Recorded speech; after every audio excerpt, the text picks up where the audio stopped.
Welcome. In this quick and easy tutorial, I'm going to be showing you how to edit a product on Gumroad.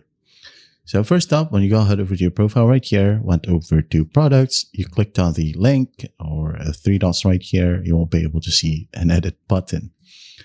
But there's a simple trick that you can go ahead and use to go to the edit page. So how's that?